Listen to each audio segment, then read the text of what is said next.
Black Parish. The rain over Eastward City was not a storm, but a quiet, persistent soaking, a mizzle that settled into the bones. It clung to the shoulders of Cassian Rourke's cashmere overcoat, turning the black wool to a deeper, lightless shade.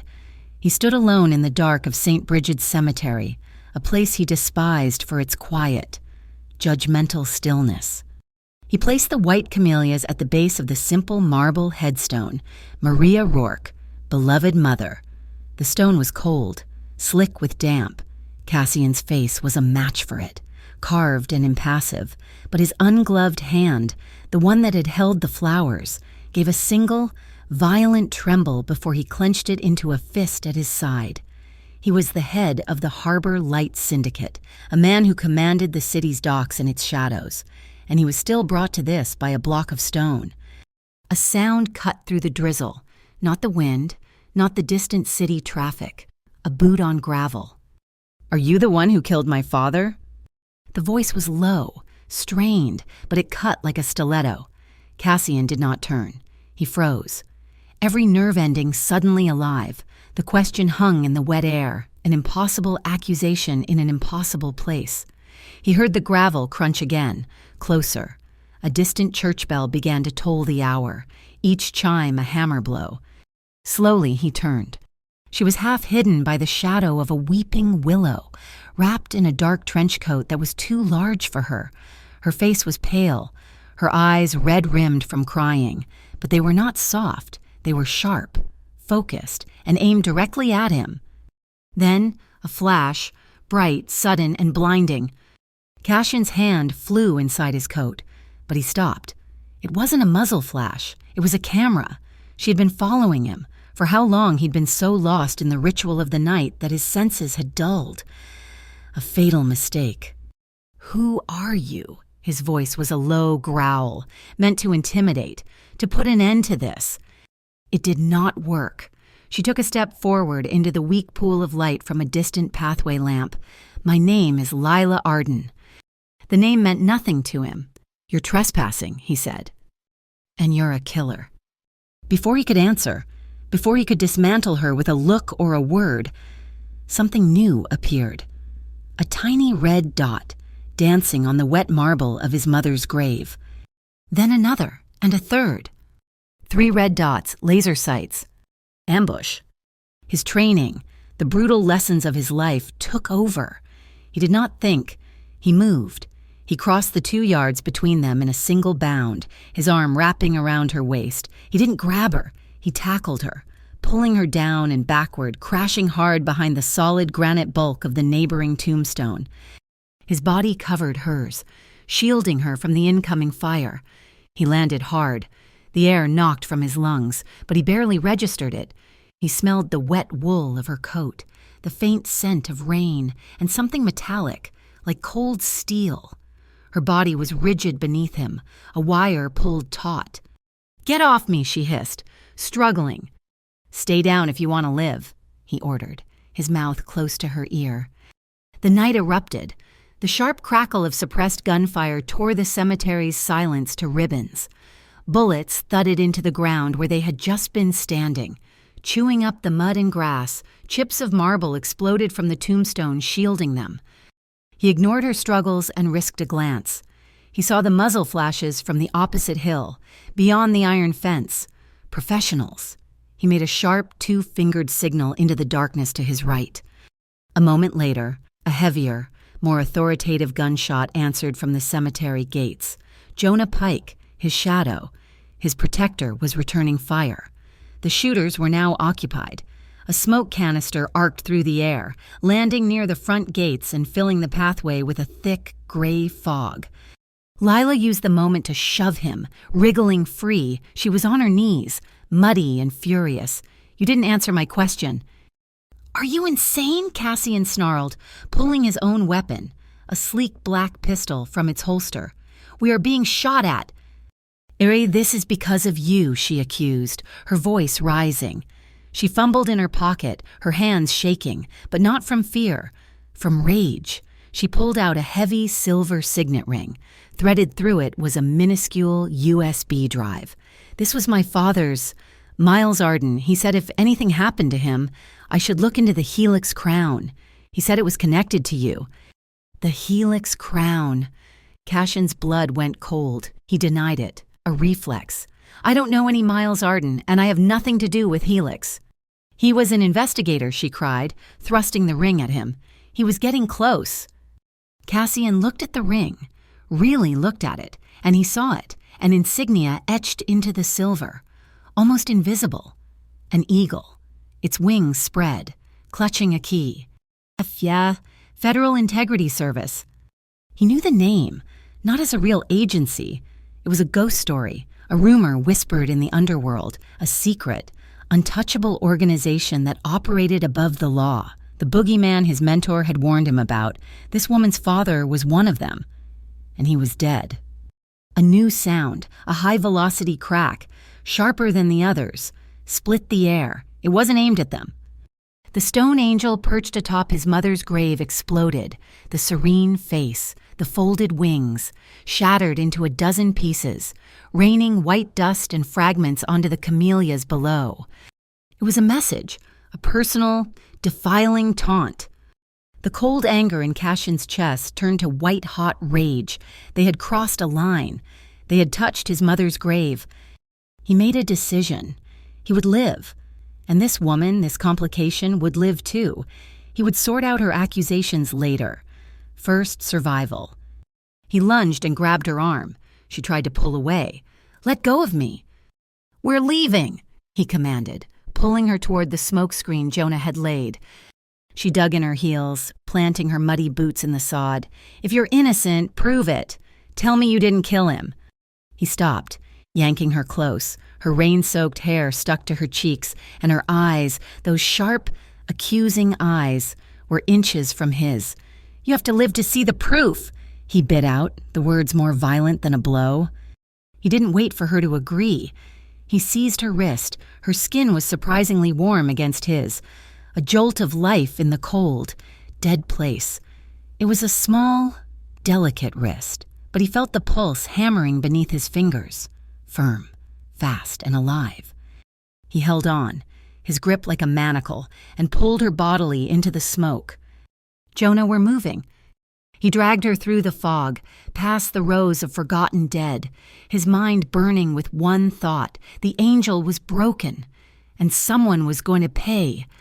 The tires of Cassian's black sedan hissed on the wet pavement, stopping not at a high-rise or a fortress, but at the crumbling brick facade of a deconsecrated church, the sign, barely legible, read Our Lady of Silt.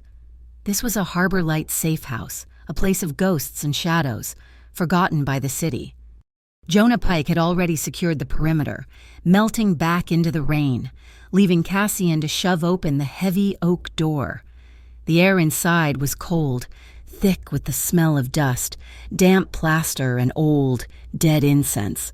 Lila stumbled in after him, her eyes wide, taking in the cavernous, dark space. The pews were gone, replaced by metal racks of silent, humming computer servers. In the center of the nave, illuminated by the green glow of 5 monitors, a young woman sat with her back to them. She didn't look up. Priya Cade. She was the quietest and most dangerous person in Cassian's employ. Priya, Cashin said. His voice echoed slightly. Priya swiveled in her chair.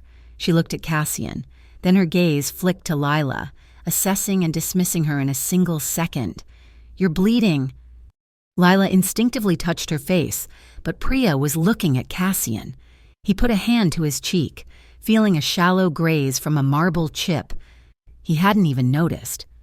It's nothing, Wad, he said, his patience already thin. We have a problem. Lila stepped forward, clutching the signet ring. Can you open this? She asked, her voice tight. The USB? It's from my father. Priya held out a hand, her expression bored. Lila placed the ring in her palm. Without a word, Priya produced a small tool, expertly unthreading the minuscule drive, and plugged it into a port. A flurry of code filled her main screen. Encrypted, military grade. Give me 5 minutes. The 5 minutes were the loudest silence Lila had ever experienced. There was only the sound of Priya's fingers flying across the keyboard, a rapid, rhythmic tapping that echoed the dripping rain outside. Cassian stood by a shattered stained glass window, a dark silhouette against the watery moonlight. Lila found herself watching him, his tension a tangible thing in the room. "I'm in," Priya said, her voice flat. "It's a journal. Encrypted entries, audio logs, data packets, Miles Arden." Lila rushed to her side. "Play it. Play the last entry." Priya hit a key. A man's voice, tired but firm, filled the chapel. It was her father's.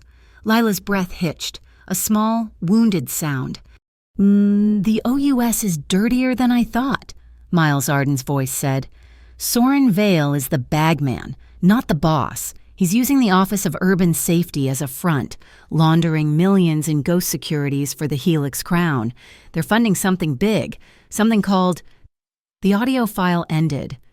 "There's a final text log," Priya said, her eyes scanning, "dated the night he died." The words appeared on the screen, stark white on black.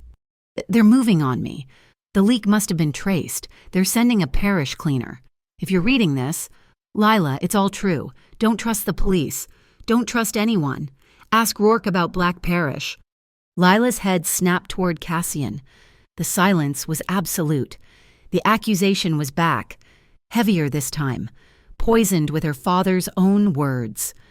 "Black Parish," Lila repeated, her voice shaking but gaining strength.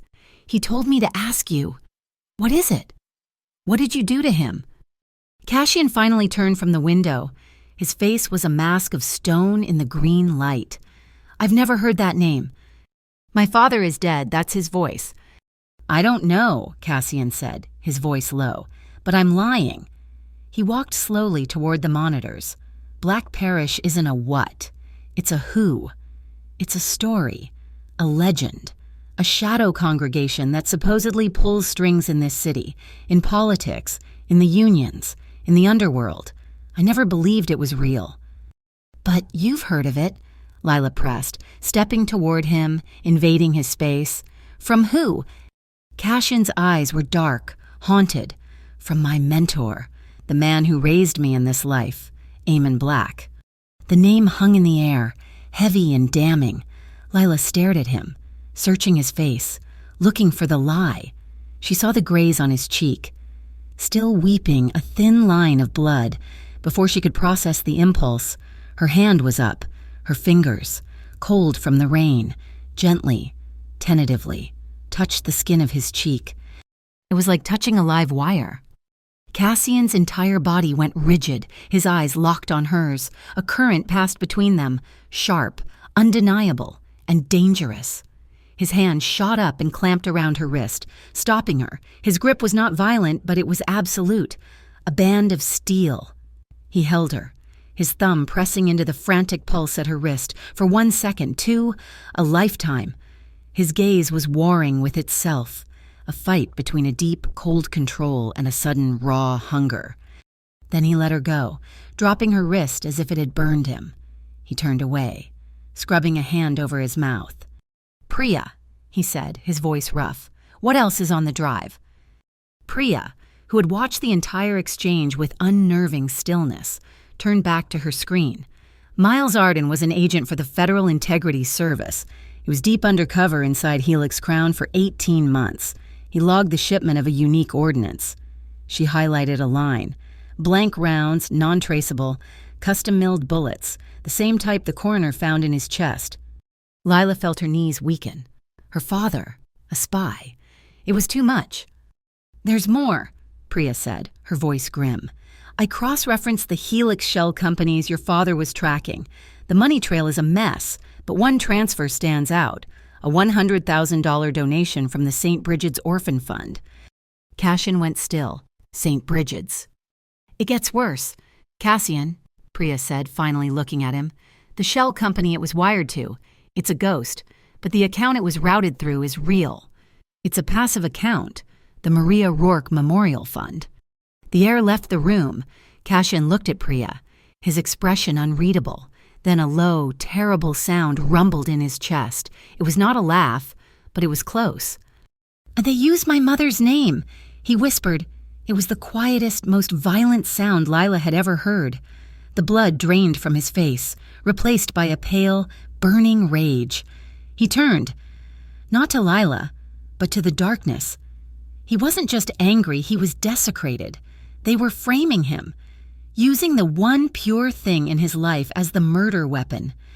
Lila saw it all in that moment, the setup, the ambush, the reason they wanted him tied to her father's death.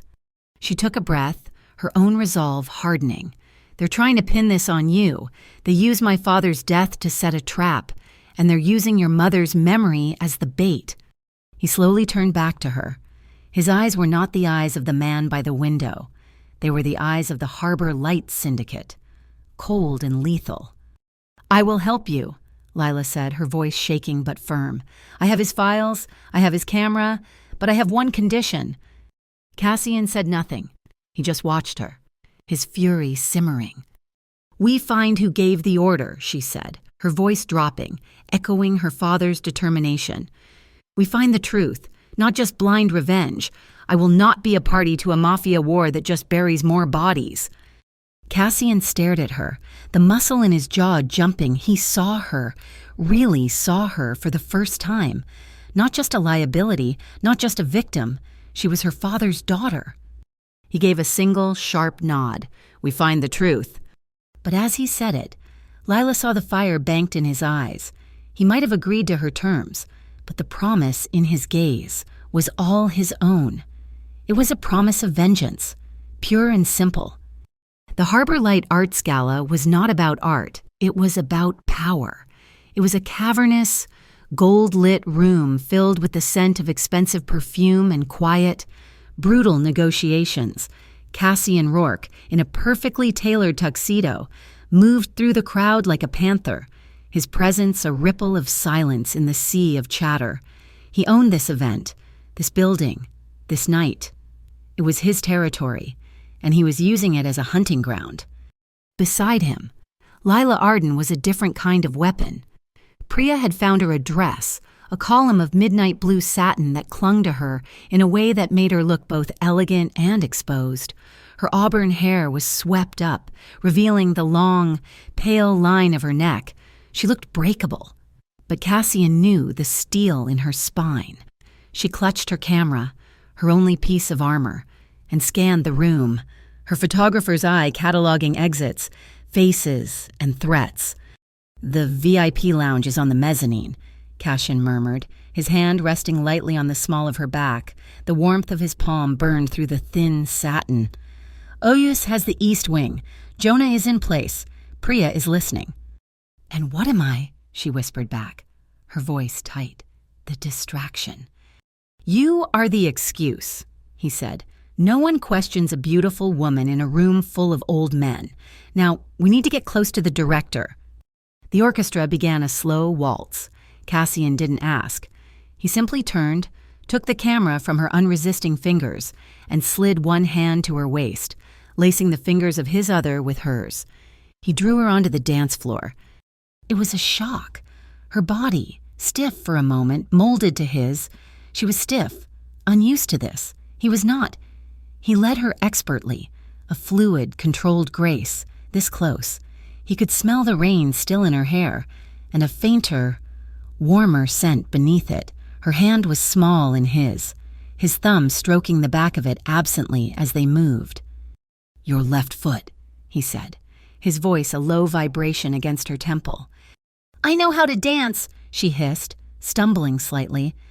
"You're fighting me. Stop fighting me. Follow my lead." He pulled her a fraction closer. The front of her dress brushed his shirt. She could feel the solid, steady beat of his heart against her own, which was hammering like a trapped bird. The man by the bar, gray hair, blue tie, that's Soren Vale, director of the OUS. Lila angled her head, her cheek brushing the lapel of his tuxedo. "He looks arrogant." "He is, which means he's careless." As they spun, Cassian guided them past the director's entourage. Vale was laughing, a loud, braying sound, holding a champagne flute. Completely clean, I assure you." Vale was boasting to a senator. "The harbor light is a relic. Our new Project Lantern will illuminate every dark corner of this city's infrastructure. It's a new dawn." Project Lantern, the name landed between Cassian and Lila, heavy and cold, an earpiece, tiny and flesh-toned, buzzed in Lila's ear. It was Priya. "Cassian," Lila whispered, her lips almost touching his ear. "Priya has something. Helix Crown. They're moving the blank rounds. Tonight, Dry Dock 17, 10 o'clock. Cassian's steps didn't falter. His expression didn't change, but she felt the muscles in his back and shoulders tighten, turning to steel beneath her hand. "Dry Dock 17 is mine," he murmured, his voice deadly quiet. "They're moving on my territory." The waltz was ending, but before the music could fade, a new sound cut through the air, a sharp crack, followed by a metallic groan from above. Chaos erupted. It was not a gunshot. A section of the ornate plaster ceiling, directly above the bar, broke free. It was a staged accident, precise and brutal. A group of men in black waiter uniforms, who had not been there a moment before, suddenly converged on the bar, shoving through the screaming crowd, the seventh lanterns. A large piece of decorative molding swung down like a pendulum. It was heading straight for Lila. "Lila, move!" Cassian roared. But she was frozen. Staring up, Cassian acted. He didn't push her. He wrapped his arms around her, pulling her against his chest and twisting, using his own body as a shield. They fell, crashing hard onto the marble floor just as the debris slammed down where she had been standing. The room was in pandemonium. A CO2 canister, part of the chaos, exploded, filling the dance floor with thick, white smoke. People were screaming, running. Lila was on top of him, gasping, her ears ringing. Her heart was beating so fast she thought it would burst. She was alive. He had saved her. She looked down at him. His eyes, dark and intense, were locked on hers, pinning her. They were a world of two, surrounded by smoke and terror, their heartbeats thudding against each other in a panicked, frantic rhythm. "We have to go," he grunted, his voice rough. He flipped them, pushing her behind him, and pulled her to her feet. He kept her hand in his, a vice grip, and dragged her from the chaos. He didn't head for the exit. He pulled her down a service corridor, the screams fading behind them. It was dark, lit only by a red exit sign. "In here," he said, shoving her into an alcove behind a large, forgotten marble statue of a city founder. The space was tiny. They were pressed together from chest to knee, their breath coming in ragged gasps. The adrenaline was a wild, metallic taste in her mouth. She was shaking, a deep body tremor she couldn't control. "It's over. You're safe," Cassian said. His voice was too loud in the sudden silence. "I'm fine," she lied, her teeth chattering. He cursed, low and soft. "You're not—" He released her hand, but only to move. He braced one hand on the wall beside her head, trapping her. He brought his other hand up, not to her face, but to the nape of her neck. His fingers were warm, his palm cupping the base of her skull. It was an intensely possessive, intensely calming gesture. "Breathe, Lila," he commanded, his voice softer now. "Just breathe. They're gone." She closed her eyes, forcing air into her lungs. His thumb moved. A slow, hypnotic circle on her skin. The shaking began to subside. They stood like that, in the dark, breathing each other's air. She was aware of the solid muscle of his chest against hers, the scent of his skin soap, and something uniquely, dangerously male. He was looking down at her, his expression unreadable. He lowered his head, his forehead almost touching hers. "You're safe," he repeated, as if trying to convince himself. His lips, just inches from her, brushed the fine hairs at her temple. It was an accident. It must have been, but it sent a jolt of heat straight through her. His phone buzzed. The moment shattered. He stepped back, releasing her, and the cold air of the hallway rushed in. He answered the phone. "Jonah." He listened, his face hardening into a grim mask. "I see. A feint." He hung up and looked at Lila, the brief softness gone, replaced by the calculating cold of the syndicate boss. "That wasn't for us," he said. "The chaos, the attack, it was a distraction. Dry Dock 17 was a trap. Jonah's team scouted it. It's empty. They wanted my men there, out of position." "Then where's the real target?" Lila asked, pushing her hair back with a trembling hand. "Priya's tracking it. The real shipment is heading for Pier Sparrow, the old cold storage facility."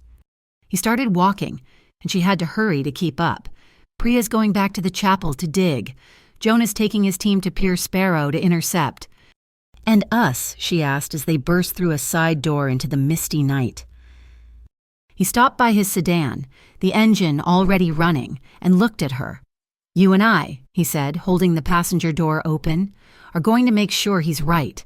They got in, and the car peeled away from the curb, its headlights cutting into the fog as they raced toward the dark, industrial heart of the city. The sedan devoured the miles of dark highway, leaving the city's deceptive glitter for the rust and decay of its industrial outskirts. The fog rolling in from the harbor was thick, swallowing the beams of the headlights. Inside the car, the silence was heavy, broken only by the rhythmic thump of the windshield wipers. "Why you?" Lila finally asked, her voice quiet. She was staring out at the passing skeletons of abandoned factories. "Why frame you? Why not just kill you at the cemetery?" Cassian kept his eyes on the road, his knuckles white on the steering wheel. "You don't kill a man like me. You erase him. Killing me makes me a martyr. It starts a war, disgracing me, turning my own organization against me, making me a murderer and a traitor. That's cleaner. That's how they win." "And the fund?" she asked, turning to look at his profile. "Your mother's fund. Why that?" His jaw tightened, the muscle jumped, "Because they knew it would be the one thing I couldn't ignore." He took a long, slow breath, the sound of it raw in the small space.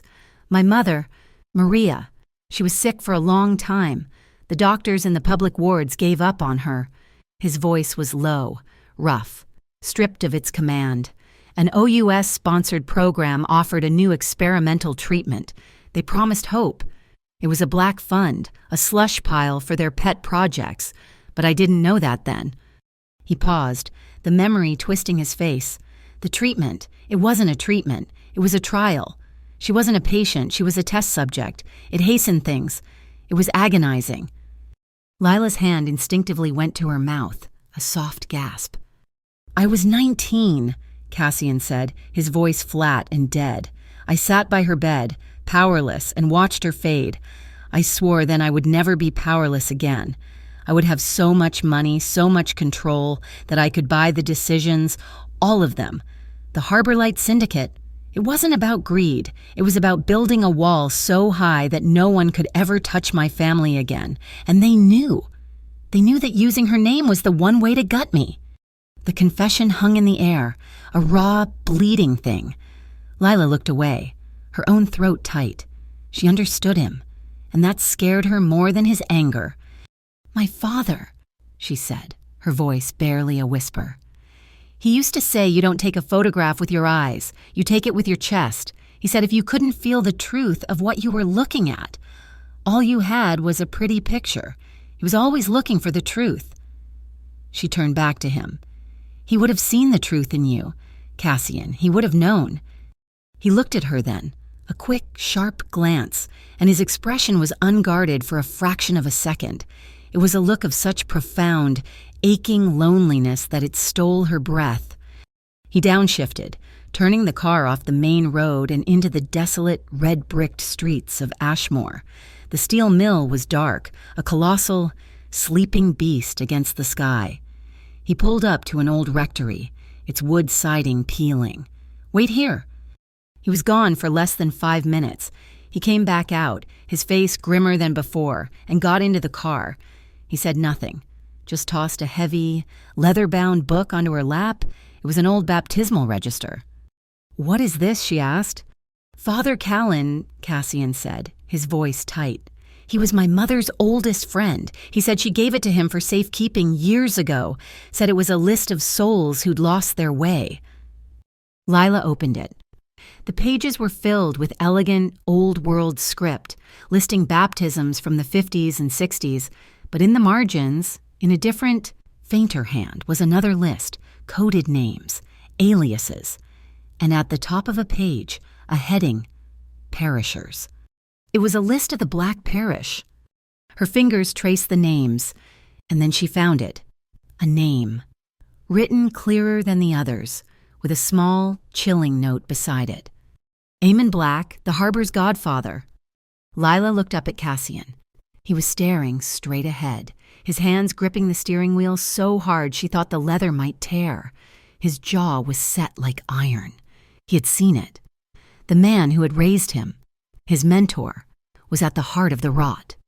Before she could speak, his phone buzzed. A text. He glanced at it. Jonah.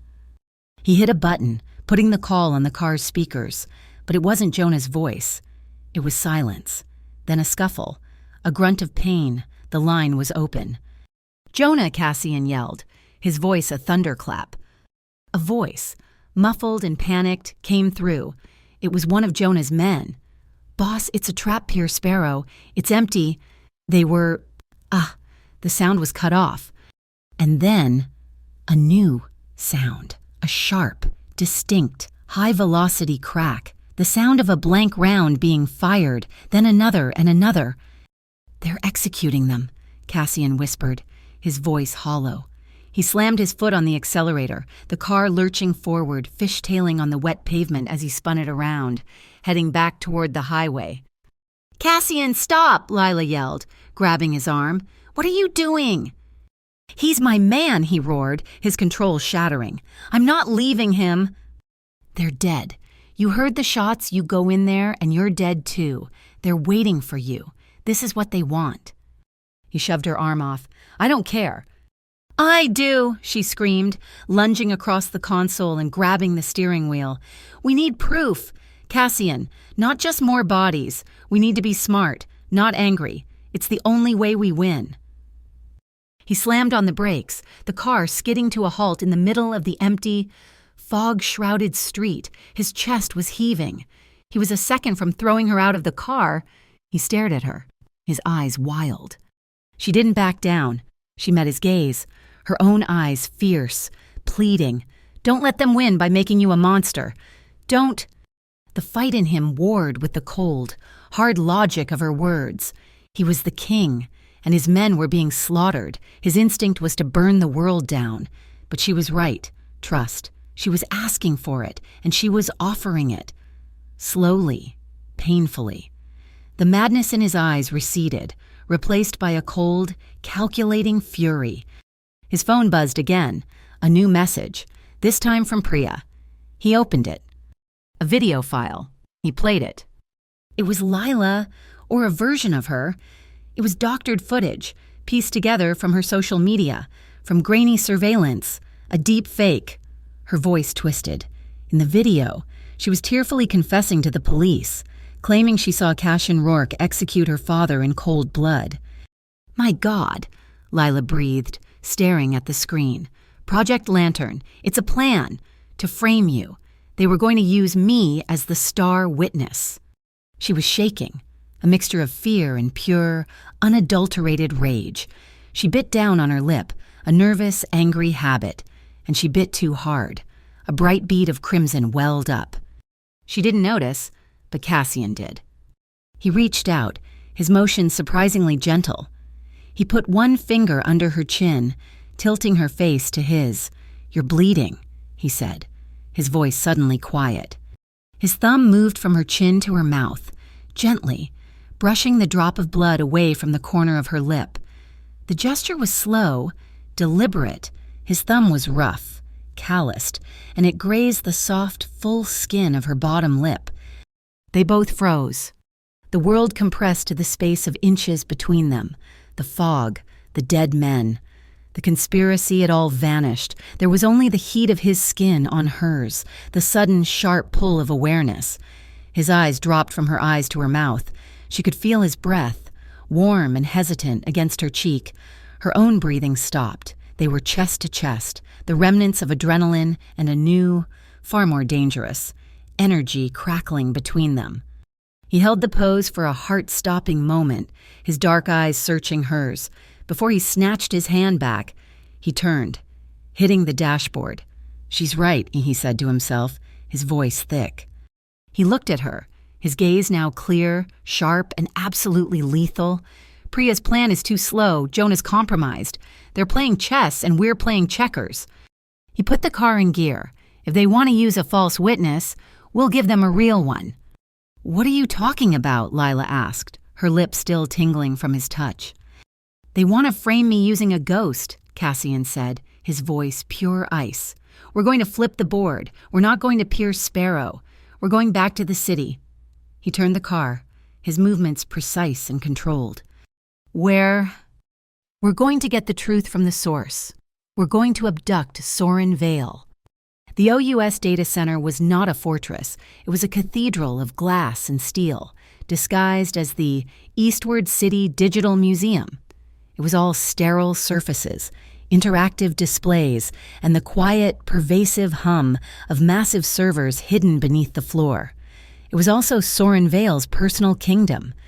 "Priya is in," Lila whispered, adjusting the fake exhibitor badge on her satin dress, now hidden under a practical blazer. Her earpiece was a tiny thrum of static. "She says the fire suppression system is damp." Cassian, looking more like a tech billionaire than a mob boss in a tailored gray suit, nodded. "The new installation is in the East Wing, a digital history of Eastward. Vale is giving a private tour to investors. That's our window." They moved as part of a small, legitimate tour group, their footsteps silent on the polished concrete floor. Lila kept her camera up, clicking photos of the holographic displays, her body thrumming with a different kind of adrenaline. This was not a gunfight. This was a dissection. They reached the East Wing. Soren Vale was in his element, his voice booming with false sincerity as he pointed to a wall of flowing data. "Total transparency. The Office of Urban Safety is a 21st century solution." "Now," Cassian murmured. Lila stepped forward, her voice clear and professional. "Director Vale, excuse me." Vale turned, his smile tightening at the interruption. "Yes." "I'm with the archival team," Lila said, tapping her fake badge. "We're having an issue with the biometric scanner in the adjacent verification room. The new exhibit is cross-referencing with your security profile. Could we possibly get you to stand in for a 30-second calibration?" She made it sound like a boring, technical chore. Vale sighed, annoyed but not suspicious. 30 seconds fine." He followed her as she led him away from the group, toward a frosted glass door marked Authorized Personnel. This technology is always so finicky. "I know," Lila said, her voice sympathetic. "It's a nightmare." She held the door for him. He stepped inside. The room was small, soundproof, and empty, save for a single blank terminal. Before Vale could question it, the door hissed shut behind him. The lock clicked, loud and final. Cassian was there, blocking the exit, his suit jacket unbuttoned, his presence sucking all the air out of the small room. Vale's arrogance evaporated, replaced by a flicker of pure, animal panic. "Who are you? What is this security, Yazem?" "They can't hear you," Cassian said, his voice a quiet, reasonable blade. "We're here about the blank rounds. Soren, the ones used on Miles Arden. The ones you're shipping through Pier Sparrow." Vale's color returned. He straightened his tie. He laughed, a short, barking sound. "You're Rourke. You're the Harbor Light Ghost. You think this little play means anything." He sneered at Cassian. "You're small. You're dock runners. Project Lantern is just a rung on the ladder. The top of the tower, the real power is the Black Parish." The name dropped into the room like a stone. Cassian took a step toward him, his hand clenching, but the door behind him hissed open again. "I'm sorry, boss, I couldn't let you do this." Cassian froze. He turned slowly. Jonah Pike stood in the doorway, his face a mask of pale, sweating agony. His hand was shaking, and in it, he held a pistol, aimed not at Soren Vale, but at Cassian's heart. "Jonah!" Cassian breathed. The word was not a question. It was an epitaph. "They have my family. Cass," Jonah whispered, tears streaming down his face. "My wife, my little girl. They took them. Eamon Black. He said if I didn't stop you, if I didn't bring you in, they're at the Dyer warehouse. Please. Cass, don't fight him. Just come with me. Please don't make me do this." Betrayal. It was colder than the grave, sharper than any bullet. It was Jonah, his shadow, his brother. Cassian just stared, his world tilting, his expression utterly broken. And in that second of lethal hesitation, Lila moved. She didn't scream, she didn't run, she stepped, quick and silent, directly in front of Cassian, placing her body between him and the gun. "No," she said, her voice low and shaking. "Lila, get out of the way," Cassian roared, grabbing for her. "Move, girl," Jonah wept, his hand trembling so hard the gun was unsteady. "No." Lila looked at Jonah, her own eyes filling with a strange, fierce pity. Sweat ran down her temples. She slowly, so slowly, raised one hand. She didn't grab the gun. She didn't slap it away. She laid her shaking palm flat against the warm, dark metal of the barrel, pushing it slightly aside. Her fingers splayed. It was a gesture of impossible, foolish, breathtaking bravery, a plea, a stop. The standoff held for a single, crystallized second. And then the world exploded. A klaxon alarm, deafening and shrill, blared through the building. Red lights flashed, turning the sterile white room into a vision of hell. "Priya," Cassian yelled, realizing she triggered it. "He's here," Vale shouted, his panic turning to triumph. "Helix Crown is here. You're dead." Gunfire erupted from the main hall. Heavy, unsuppressed rounds. Helix Crown forces were storming the museum. Jonah's face crumpled. He knew. This wasn't an extraction. It was a termination. They were all meant to die here, him. Cassian, all the loose ends. Cassian's paralysis broke. He acted. He lunged. Not at Jonah, but at Soren Vale. He wrapped his arm around Vale's throat, yanking him backward, one hand snatching his own pistol from under his suit. He pressed the muzzle to Vale's temple. "Human shield move." He grabbed Lila's arm. "Jonah, the freight elevator now." Jonah, his betrayal, now his own death sentence, didn't hesitate. He turned and fired 2 shots into the hallway, providing cover. "This way." They ran, a desperate, broken train, Cassian dragging Lila, who dragged Jonah by the sheer force of their escape, with Cassian hauling a terrified, sputtering Soren Vale as armor. They burst through a service door and piled into a massive freight elevator, the doors groaning shut just as Helix soldiers rounded the corner, their bullets sparking off the metal. "Roof," Cassian barked. The elevator climbed. When the doors opened, they were met by a wall of wind and driving rain. The rooftop was a slick, dark expanse of pipes and vents. "They'll be right behind us," Lila shouted over the storm. Jonah, Cassian yelled, shoving Vale to his knees. "The warehouse Dyer overpass. Get your family." Jonah nodded, his face a ruin. "Go, I'll hold them." "Don't be a fool," Cassian snarled. "It's the only way, boss, for my girl. Go." Jonah turned back to the elevator, raising his pistol. A lone man waiting to buy them seconds with his life.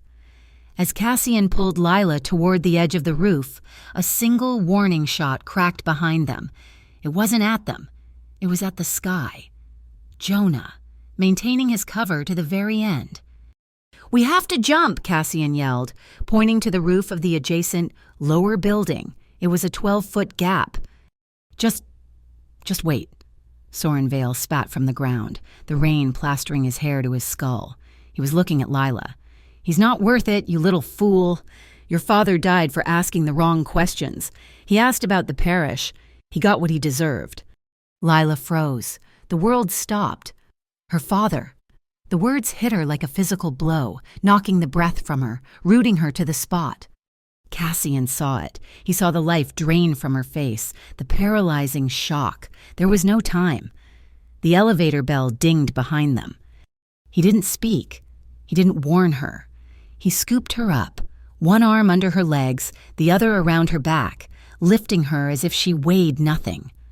"Cassian, no!" she screamed, her stupor breaking. He didn't jump. He ran, a single powerful step, and launched himself off the edge of the building, his long coat flaring out behind him like broken wings, carrying her with him into the dark, rainy void. The Dyer Overpass warehouse was a tomb of echoing steel, smelling of rust and damp. Above them, the constant thunderous roar of late-night traffic provided a brutal soundtrack. Lila was perched on a shaking metal catwalk, her camera to her eye. The telephoto lens was not for art, it was for survival. "I see them," she whispered into a tiny mic, her voice barely a tremor in Cassian's ear. "Second floor, northeast office, 2 guards. They're using a convex security mirror on the wall. I can see the hostages in the reflection. A woman and a child. Jonah's family." Cassian, on the ground floor, melted from the shadow of one shipping container to another. "I'm moving. Draw their attention." "Help." "Make a noise," he ordered.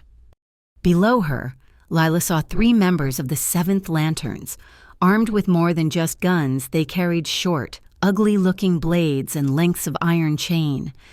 Lila looked down, found a loose bolt on the catwalk, and sent it skittering across the concrete floor 50 feet below. The men spun, guns raised. What was that? It was all Cassian needed.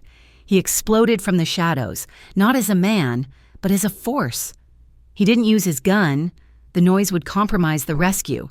He used a heavy length of rebar he'd pulled from a pile of debris.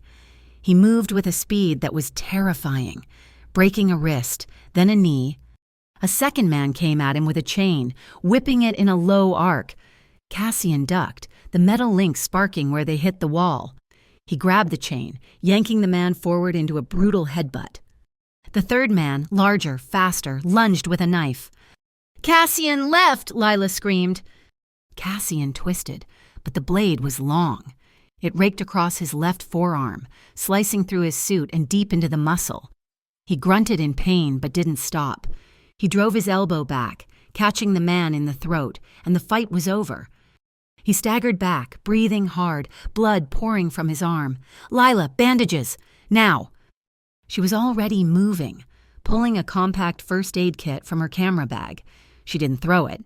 She scrambled down the ladder, her knees shaking.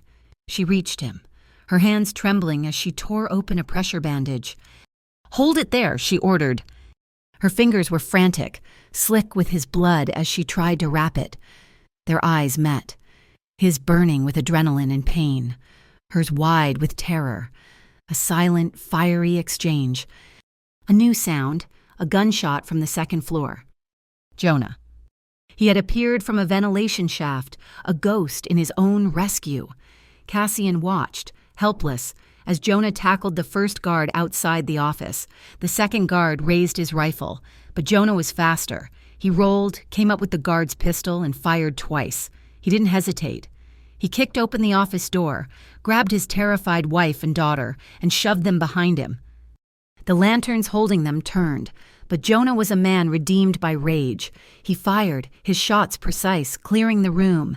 He emerged, his family safe, his face a mask of sweat and blood. He had paid his penance. He looked down at Cassian, nodded once, and pointed at the server rack in the back. "That's the one. Boss, that's the main terminal for Lantern." "Priya," Cassian grunted into his comms. "We're in." "I'm already here," her disembodied voice replied, downloading the source file. "Now." They barricaded themselves in the small office, the adrenaline of the fight ebbing, leaving the cold reality. Cassian's phone buzzed, the file. He hit play. Lila crowded next to him, her shoulder pressing against his. The footage was grainy, time-stamped from the night Miles Arden died. It was from a hidden security camera, aimed at the cemetery gates. It showed Miles arriving, then a second car.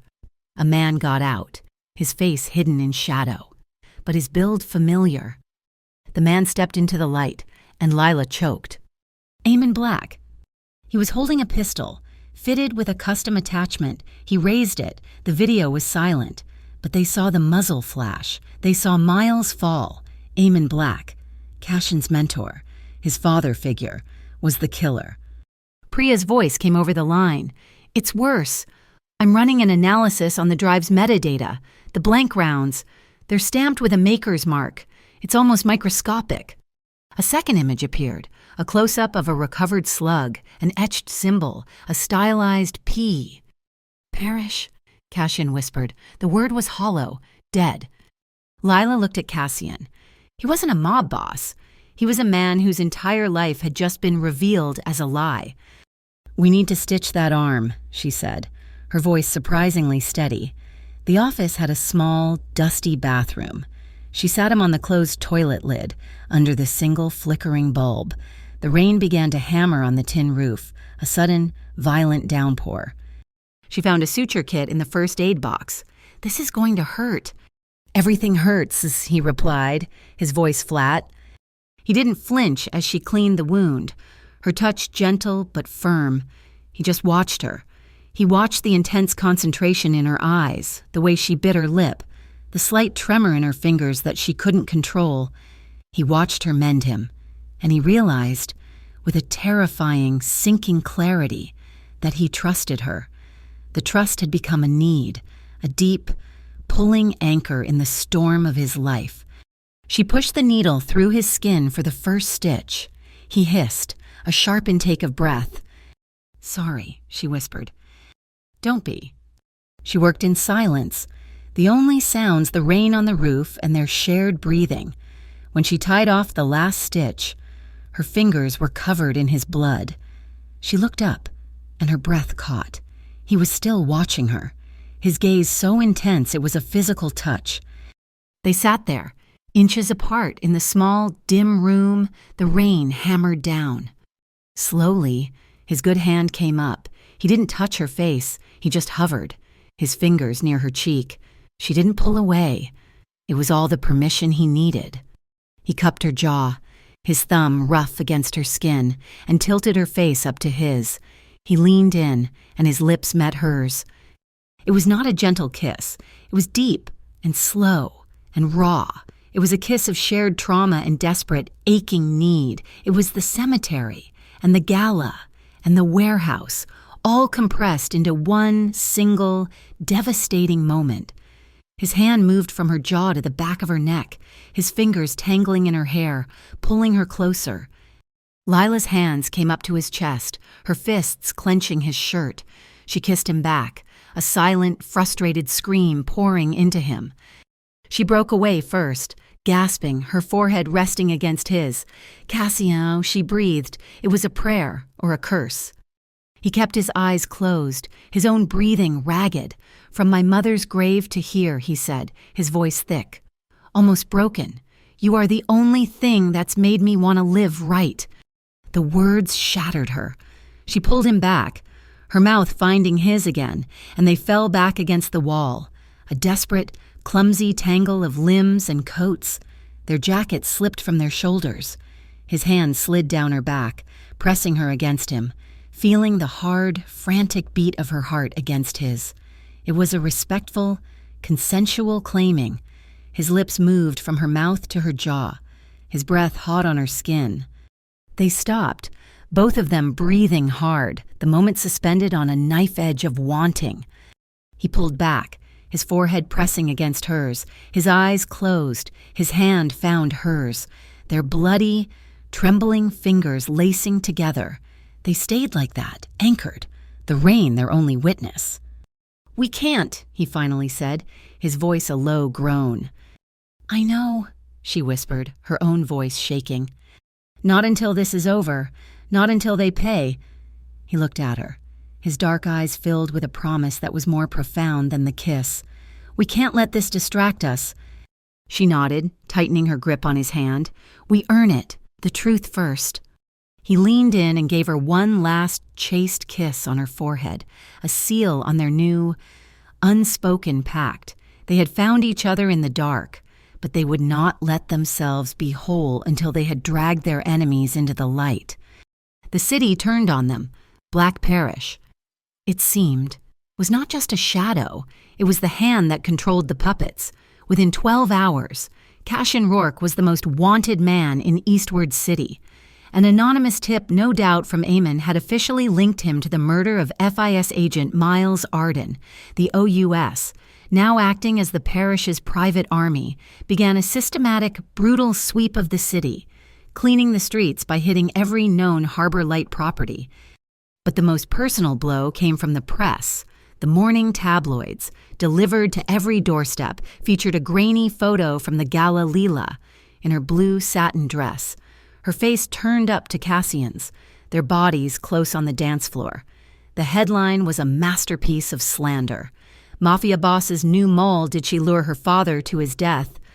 They were ghosts, running through a city that now saw them as monsters. They holed up in the Seafall Motel, a $10 a night establishment on the coast road, smelling of salt, rust, and bleach. The room was a cramped, water-stained box. For 24 hours, they didn't sleep, they worked. Lila tacked her photos, surveillance stills, and pages from her father's journal to the peeling wallpaper, creating a timeline. It was a map of their enemies' sins. It started with the Maria Rourke Memorial Fund, a small, sad circle.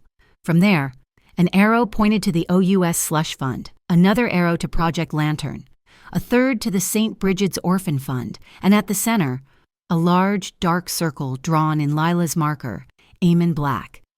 He tied it all together, Lila murmured, her voice rough from exhaustion, pointing to the board. He used your mother's memory to fund the weapons, the blank rounds that he used to kill my father. Then he used my father's death to frame you, to activate Lantern and seize control of the city. Cassian stood at the grimy window, watching the gray ocean crash against the rocks. He hadn't spoken in hours. He was a man hollowed out, the foundations of his life, his past, his mentor, his purpose, all of it revealed as a lie. I have to go back, he said, his voice quiet. Cassian, no, the city is crawling. Otis is on every corner. Not to the city. He turned, his eyes dark, his freshly stitched arm held stiffly at his side. To the grave. The dawn was a cold, gray smear in the sky. St. Bridget's was silent, the air heavy with the scent of wet stone. They moved like shadows, avoiding the main gate. The shattered angel on Maria's grave had been cleaned up, but the scars on the marble remained. Cassian stood before the headstone, his face pale and drawn. He reached into his coat and pulled out a small, waterproof packet, a USB drive containing the video of Eamon, the financial trails, the full Project Lantern file. He placed it gently among the bindweed vines that had been planted at the base of the stone, an offering, insurance. If I fall, he said, his voice rough, Jonah knows to get this. It's the only copy. He didn't turn, but his shoulders were rigid, a wall of tension and unspoken grief. He was saying goodbye. Lila ached for him. She stepped up behind him, her feet silent on the damp grass. She didn't touch him. Not at first. She just stood with him, a silent witness. Then, slowly, she slid her arms around his waist, pressing her cheek against the solid, tense wall of his back. She didn't say a word. She just held him. For a long moment, he remained rigid, a man of stone. Then a tremor, a long, shuddering breath he hadn't let himself take. The knots in his back, the iron control, softened. He relaxed into her hold, his hand coming up to cover hers where they were clasped over his stomach. He leaned his weight back, just slightly. A profound, silent admission. He was not alone. They stood like that for a long time as the first light touched the cemetery. She liked flowers, he murmured, his voice thick. I can tell, Lila whispered against his coat. She was a gardener. He stiffened. How did you know? The stone? Lila released him, moving to kneel at the grave. She touched the carved border. It's not just decoration. It's a pattern. Her photographer's eye, trained to see what others missed, traced the lines. Convolvulus, bindweed. They're arranged in a specific way. She looked closer, her fingers feeling the grooves. This one has 5 petals, this one 6, this one 5 again. It's a code. She pulled out her notebook, her hands moving quickly, translating the floral pattern into numbers. 5, 6, 5. It's not a cipher. It's coordinates. She ran the numbers through the map on her phone. A single red pin dropped onto a map of the city. Not at the cemetery. Not at the docks. It was an old, disused chapel attached to a defunct bank in the old diocese. "The Black Parish Chapel," Cassian said, his voice no longer hollow, but filling with a new, cold purpose. The tide had turned. They were no longer running. They were hunting. Jonah met them at the safe house. He was a changed man, his guilt forged into absolute loyalty. The team is small, boss, but they're solid. He introduced them. Margot Finn, a driver with nerves of steel and a souped-up hearse. Tamas Novak, a breacher who spoke in monosyllables and could open any lock. "Priya's in," Jonah reported. "The worm is planted, that fake diocese bank. Its servers are a joke. She's sitting inside, waiting for the signal. When you give the word, she can make every Black Parish account holder's name and balance public." They were ready. As the team prepped their gear, Cassian pulled Lila aside. He unhooked a thin, worn silver chain from around his own neck. On it was a simple, tarnished medallion of St. Bridget, his mother's. He didn't speak. He just turned her around and fastened the chain around her neck. The metal was warm from his skin. It settled against her collarbone. A small, solid weight.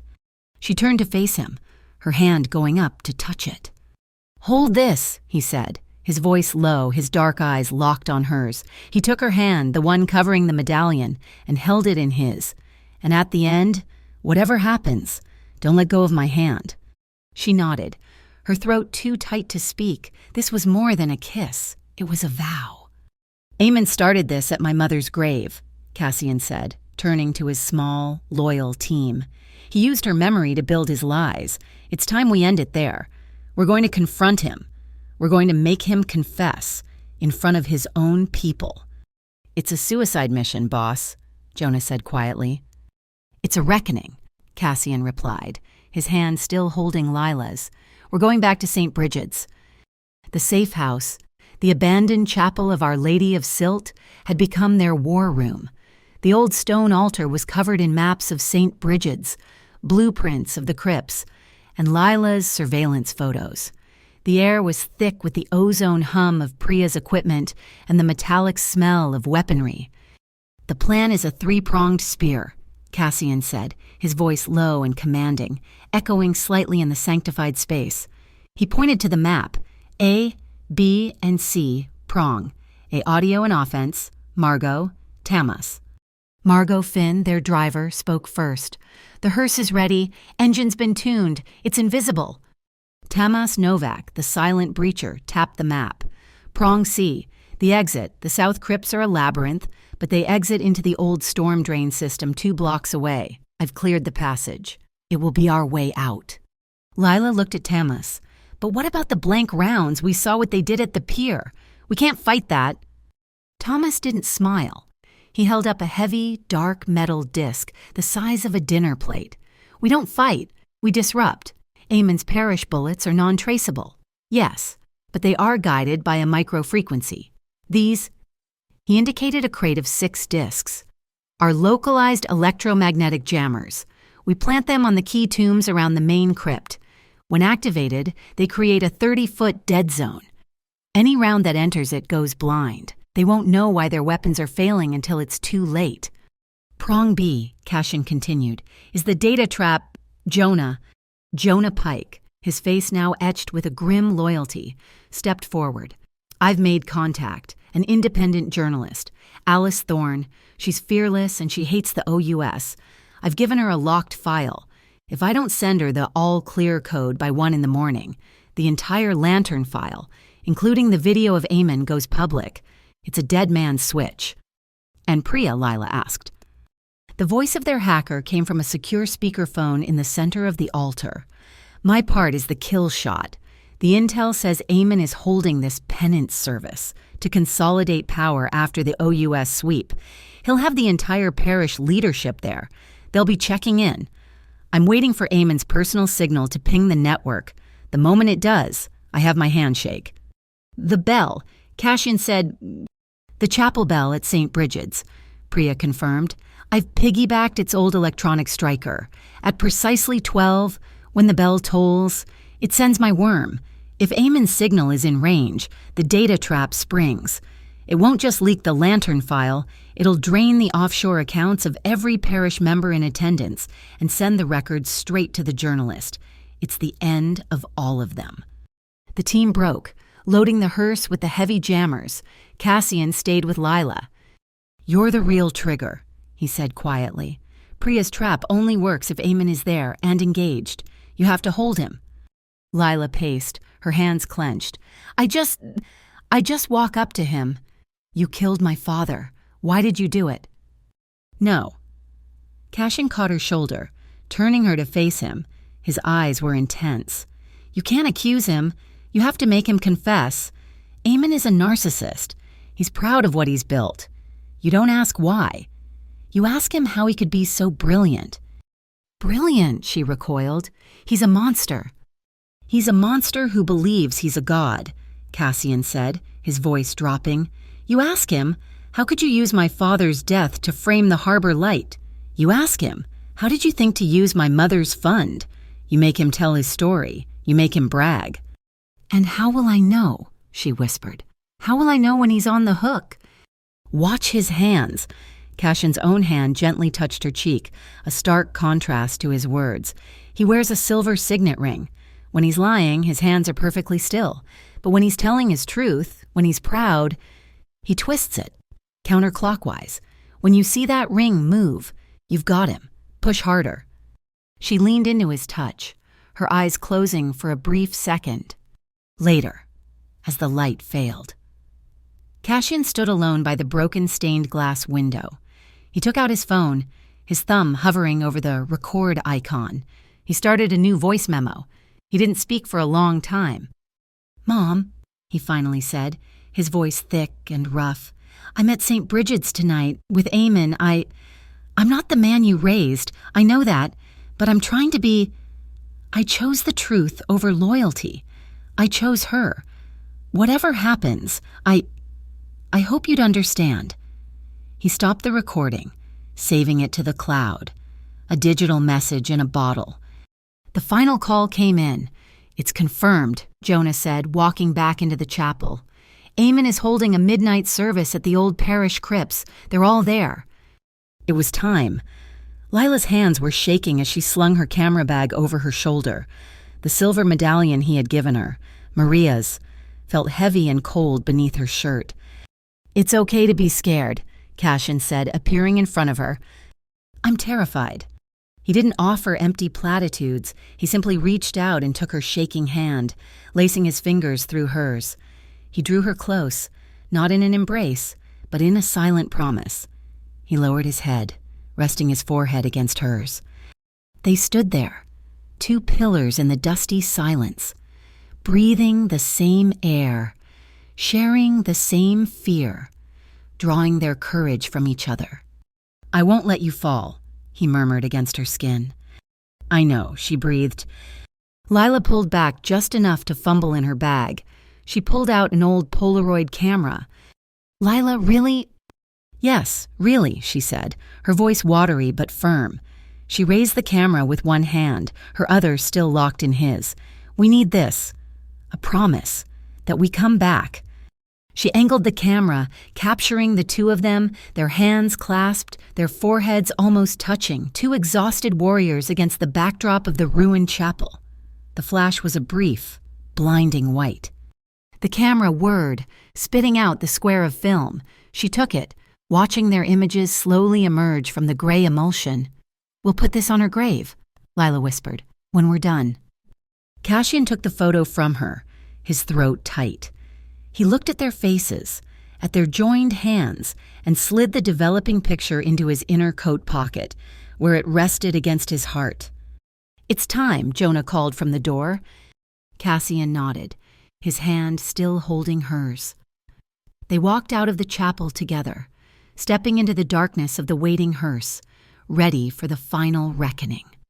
Midnight at St. Bridget's was a different world. The fog rolled in from the harbor, thick and white, swallowing the headstones and turning the iron fences into jagged teeth. It was a place of ghosts, and tonight, they had all come home.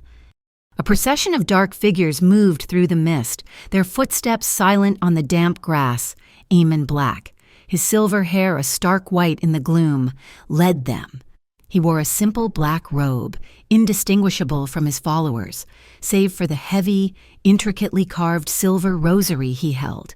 They assembled in the old crypt section, a circle of shadows waiting for their sermon. The fog parted.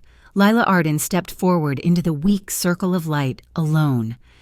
Her voice, clear and amplified by the small, hidden speaker on her lapel, cut through the silence. You used blank rounds to murder Miles Arden. You did it to silence the FIS. And then you framed Cassian Rourke for it. Why, a ripple of shock went through the parish. Eamon Black's head turned, his eyes narrowing. He saw her, and then he saw the man who stepped out of the shadow of a large mausoleum, Cassian. Eamon's face, a mask of paternal disappointment, twisted into a thin smile. He laughed, a dry, cold sound. My undutiful son, come to pay his respects. You're not my father, Cassian said, his voice a low, lethal hum. Oh, but I made you, Eamon said, Maz stepping forward, his silver rosary swinging. He was projecting, playing to his crowd. You, the harbor light, the king of the docks. You were my greatest creation and my greatest disappointment.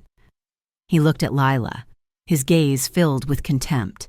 He asks why. You're a fool, girl. I did it because I could.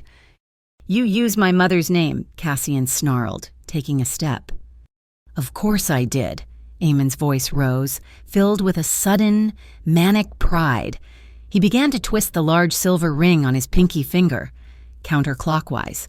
It was perfect, the Maria Rourke Fund, so pure, so sad, the perfect pipe to move our money, to fund our projects, to ensure that her son, my boy, could never ever escape his fate. He was born of this dirt, and I made sure he would always be a part of it. The ring. He was bragging. Push now, Cassian murmured, a signal to Lila and Priya. Lila raised her voice. You're talking about Soren Vale's Project Lantern. Soren Vale, Eamon scoffed. Soren is a clerk. A clerk who talks, Lila said. And on cue, a new voice, tinny and amplified, echoed from speakers hidden by tamas on the tombs. Project Lantern is just a rung on the ladder. The top of the tower, the real power, is the Black Parish. Soren Vale's voice, his confession from the data center. The parish members stirred, their unity cracking. They looked at each other, suspicion blooming in the fog. Who had recorded this? Who had betrayed them? Eamon's face contorted in pure rage. He had lost control. Kill them both, he roared to his personal guards. 4 men raised their pistols, the same custom-milled weapons that had killed Miles. They fired. The sound was sharp, but the bullets, they went mad. They spun, veering wildly, one thudding into the dirt, another ricocheting off a stone angel with a high-pitched whine. Tamas's jammers were working. The men stared, confused, at their useless, high-tech weapons. A brilliant white flare shot into the sky, fired from a nearby rooftop. It lit the entire cemetery, turning night to a stark, ugly day. As it hung there, a drone, silent and dark, projected a massive image onto the low-hanging clouds. The entire unredacted Project Lantern file, names, bank accounts, murder requisitions, all of it. Priya, Cassian breathed. All hell broke loose. The parish was no longer a congregation. It was a panicked mob. Some ran, some drew their own. Conventional weapons. A gunfight erupted among the tombs. Through the chaos, Cassian saw one man, not in robes, being dragged toward the gate by Jonah Pike, Soren Vale, his face a mask of terror. Jonah was keeping his promise. Cassian had eyes for only one man. He moved toward Eamon, a blur of focused rage. Eamon, seeing his power evaporate, pulled a standard pistol. But Cassian was already on him. He didn't just fight. He dismantled. A hard right broke Eamon's nose. An elbow shattered his grip on the gun. A knee to the solar plexus drove the air from his lungs. Each blow was a payment. For his mother. For Jonah. For Lila. For the lie that had been his entire life. "You ungrateful boy," Eamon choked, stumbling backward. "I'm my mother's son," Cassian spat, moving in for the final blow. He was too slow. Blinded by rage, he missed the other hand. Eamon, with a desperate snake-like speed, lunged, not with a fist, but with a thin stiletto blade he'd had hidden in the rosary. It slid between Cassian's ribs. Cassian stopped, a look of profound surprise on his face. A grunt. He looked down. The silver hilt was buried to the crossguard. Cassian Lila's scream tore the night apart. Eamon shoved him, and Cassian staggered, falling to one knee. Lila was there in a second, her hands grabbing him, pressing against the wound, the warm, slick blood pouring over her fingers. "No, no, no, Cassian, stay with me." Her eyes were wild, tears streaming, but her voice, when she turned, was a lion's roar. "Look," she shrieked at the cowering parish members. "Look at your proof. It's all there. He used you. He killed for this. Look at the truth." Cassian grabbed her arm. He was pale, sweating, but his eyes were clear. He looked past her, at Eamon. She's right. Eamon's," he coughed, a spray of red. "The truth. And Maria. Maria sees you. Her grave is your witness." As he spoke, a new sound began, low, then louder. Dong. The chapel bell. Dong. It was midnight. Priya's signal. Eamon's phone, in his pocket, began to scream, a high-pitched digital wail, then another phone, in the pocket of another parish member, and another. Priya's worm. It was done. The accounts were draining. The records were public. The phones of OUS officers all over the city began to light up with emergency orders, not for a manhunt, but for an internal investigation. The machine was eating itself. Eamon, his face a mask of utter ruin, made one last desperate move. He lunged for Lila, grabbing her by the hair, trying to take a hostage. Lila reacted. She didn't panic. She remembered her father's lessons. The wrist, Lila. Always the wrist. She spun with his pull, grabbing his wrist with both hands, dropping her weight and twisting. A wet, sickening snap echoed in the night. Eamon howled as his wrist broke. She slipped free, and he staggered, clawing at her with his good hand. But Cassian was there. He rose, a dark, bleeding giant. He caught Eamon's arm, blocking the final, desperate swipe. With his last ounce of strength, he ripped the heavy silver rosary from Eamon's neck in a single fluid motion. He looped the silver chain around Eamon's one good wrist, then the broken one, twisting the links, using the cross as a lock, a makeshift pair of cuffs. Eamon Black, the harbor's godfather, fell to his knees, bound by his own symbol. The fight was over. The parish was in disarray. Helix's crown was exposed, and Jonah had Soren Vale in custody. Cassian's strength gave out. He slumped, his breath ragged, but his eyes were open. He was alive. Lila fell to her knees beside him, cradling his head in her lap, her hands still pressed to his side. She looked up at the few remaining, stunned witnesses, her voice ringing out over the graves, a proclamation of truth in the fog. "This man," she said, her tears falling on Cassian's face, "this man did not kill my father." She turned her gaze, with all its righteous fury, to the kneeling, broken form of Eamon Black. "His killer is kneeling right here." The dawn after the storm was quiet. The fog had cleared from Eastward City, but it felt as if the entire metropolis was holding its breath. Cassian lay in a private room at St. Marina's Hospital, the antiseptic white a stark contrast to the shadows he was used to. The blade had missed his lung by an inch, a miracle of bad aim and good luck. The stitches were tight, the wound healing, but it was the profound exhaustion that kept him pinned to the sheets. Lila did not stay at the hospital. She had work to do. She moved into the derelict shell of Our Lady of Silt, the safe house, the war room. Armed with a copy of the now public parish ledgers, she redirected the seized funds. The name on the new charter was simple: the Maria Rourke Community Center. Contractors, paid for by Eamon Black's confiscated blood money, began arriving to fix the roof and install new windows. The city and the nation reeled from the fallout. The OUS was gutted. Its corrupt leadership, including a captured Soren Vale, was indicted. The Federal Integrity Service, the FIS, stepped from the shadows, introducing itself to a shocked public as a Provisional Federal Oversight Unit. Miles Arden was hailed as a hero, and the Black Parish case became the precedent for a full-scale reorganization of urban security. A week later, Jonah Pike, his face worn but his eyes clear, stood at the foot of Cassian's hospital bed. His wife and daughter were in the hall. "Boss," he said, his voice thick, "they're safe. I want to take them away. I want to be done. I request permission to wash my hands." Cassian looked at the man who had been his brother, then his betrayer, then his savior. He nodded slowly. "Permission granted, Jonah." He made a call. "But I'm not setting you adrift. The old Harbor Light shipyard. It's being converted. A vocational school for kids from the docks. I need a man I can trust to run it. A man who knows what's right." Jonah stared, his eyes filling. "Cassian, I don't deserve—" "Go build something, Jonah," Cassian said, his voice final. "It's harder than breaking it."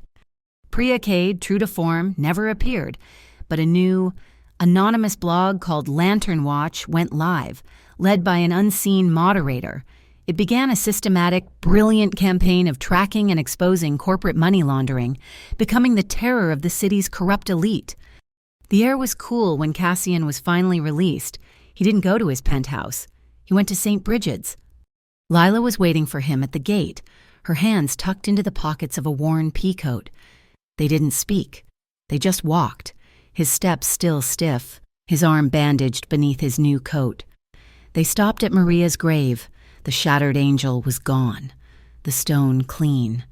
The air smelled of damp earth and the sharp, green scent of bindweed. Cassian reached into his coat pocket. He pulled out the Polaroid, now fully developed, their two faces, grim and determined, staring back from the past. He set it gently at the base of the stone. His hand, as it rested there, found hers. She laced her fingers through his. "The night you asked me here," Cassian said, his voice still hoarse. "The night you demanded the truth. It was the night I chose honesty." Lila leaned her head against his shoulder. "The night you pulled me from the gunfire, the night you threw yourself in front of me, that was the night I chose to follow." They stayed until the sun began to dip, then walked back to the chapel. The main hall of Our Lady of Silt was filled with scaffolding and the smell of fresh paint, but the old rectory kitchen, with its brick floor and ancient iron stove, was untouched. Lila had made it her own. A pot of coffee steamed on the counter. He stood in the doorway, watching her. She turned, a small, tired smile on her face, and he met her in the center of the room. He wrapped his arms around her, his good one and the one that still ached, and just held her. He buried his face in her hair, breathing in the scent of her, the first clean, true thing he had known. She melted against him, her arms circling his waist, holding him together. He pulled back, just enough to look at her. His hand, rough and scarred, came up to cup her face. His thumb stroked her cheekbone. It was a kiss that started with their eyes, a long, silent conversation of thanks, of recognition, of need. He lowered his head, and his lips, chapped and uncertain, finally met hers. It was a slow, deliberate kiss, not of passion, but of profound, bone-deep relief. It was a promise. It was an arrival. His forehead came to rest against hers, their breath misting in the cool air. His other hand found the small of her back, pulling her flush against him. It was a safe, respectful, and wholly consensual embrace. They stood in the quiet kitchen, two survivors, finally home. He pulled a small, simple box from his pocket.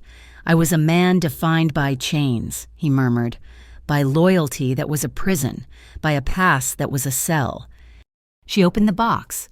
Inside was not a diamond. It was a simple, silver band, etched with a pattern of convolvulus vines, bindweed. "This is not to bind you, Lila," he said, his voice thick. "It's to remember the day we both stopped running." She let him take her hand and slide the ring onto her finger. It was a perfect fit. The next morning, they went back to the grave. Cassian, in a rare, unguarded moment, was standing with his shoulder pressed to hers, Lila smiling, held up her camera, not the Polaroid, but her real one, the one that saw the truth. She set the timer. She placed the new photograph, developed in a real darkroom, on the stone. It was a picture of the two of them, Cassian looking at her, a rare, genuine smile touching his lips, and Lila, her head tilted, looking straight at the camera, her future in her eyes. It was a new promise, a promise to the dead to live well. As they stood there, hands linked, her phone buzzed. It was a message from Priya, forwarded from an anonymous source. It was one line. "One lantern is still lit." Lila read it, and her smile didn't fade. She just tightened her grip on Cassian's hand. The happiness was not perfect. The world was not safe, but it was real. And whatever came next, they were ready for it. Thank you so much for listening to our story. We'd love to know where you're listening from, so please drop a comment below and let's share our thoughts. Be sure to subscribe to Mafia Boss Story, like this video, and give us your support by hitting that hype button. It helps get this story out to even more people.